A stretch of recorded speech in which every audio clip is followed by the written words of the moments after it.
So I mentioned that there are 6 ACT processes, and I'm going to go through each of these processes and how they related to the goals that I just laid out and give examples of what I would do with this client.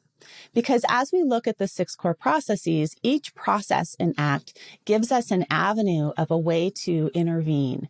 And as you're working with a client, you're looking at each of these processes and places where maybe they may be stuck.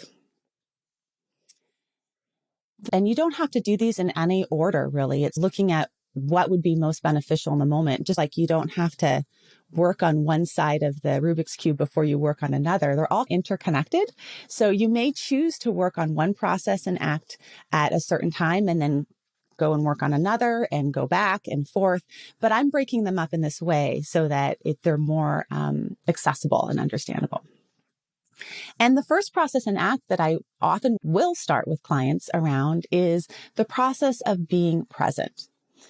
In this particular case, it was really clear that when the client was binge eating, he was not present in his eating, right? He was eating really rapidly. He wasn't in his body. He was using the eating to escape.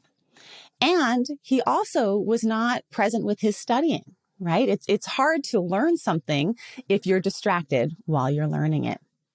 We also learned that many of his struggles had to do with his fears about the future. So sometimes when he was studying, he would get into sort of this worry loop about how he was going to do and then what would happen if he failed again. And then he would even just imagine his family and how they would react if he told his father, who was a physician, and his mother, who was a psychiatric nurse, that he wasn't going to be able to go to medical school. And he would time travel well into the future. He also would time travel to the past, where he would get caught and ruminate on the other times when he hadn't done well on tests, the feeling of anxiety and overwhelm that he had in past experiences with testing. And these 2 aspects of the future and the past would prevent him from getting present. So one really simple technique that we would use in our sessions would be, okay, so why don't you start to tell me where your mind goes when it goes in the future? And imagine your mind going over here. Hold out your hand as if your mind is going into the future.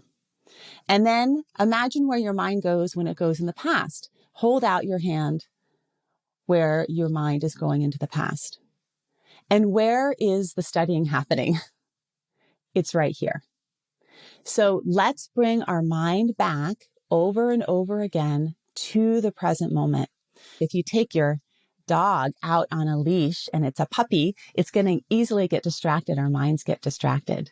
So can we have a practice of catching ourselves? I'm in the past or I'm in the future, and bringing yourself back. And the more that you practice that skill of bringing yourself back to the present, the more it will strengthen.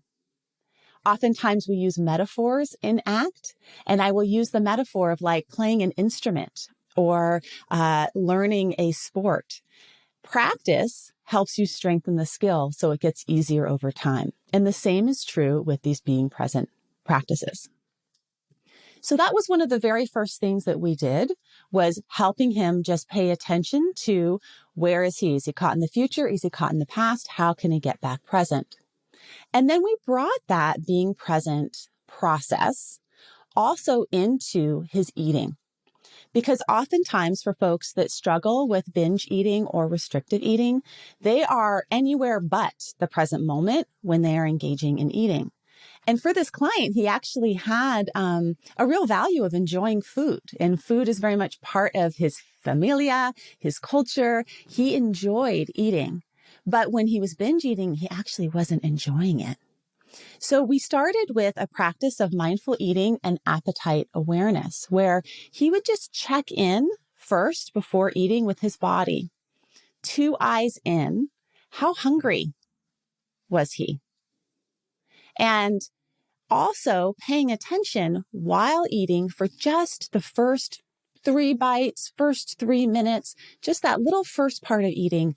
what it was like to eat the food without distractions, noticing the chewing, noticing the enjoyment of food, what he liked, what he didn't like, noticing his hunger and fullness levels, and having really a practice of one eye in and one eye out, where one eye out, you're paying attention to the food, and one eye in, you're paying attention to your body.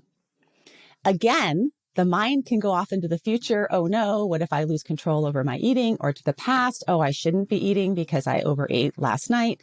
And his skill was to bring himself back to mindful eating. So we made a commitment to practice this type of mindful eating at least one meal a day. And this helped us build on, which we'll talk about a little bit later, the concept of appetite awareness. So that's the first process of being present skills. And many of you already use these skills in terms of working with mindfulness in your practice. Mindfulness is very commonly used in many different therapies. One difference in ACT in how being present is used is that we really focus on being present where it matters most to you, where you have the most bang for your buck, because there may be things that we can multitask on or we don't need to be fully present for. None of us can be fully present all of the time. But there's certain areas of our life, in particular, areas where we experience meaning or pleasure, it's really helpful to be present for, or areas where we have impulsivity or we have a tendency to move quickly through things.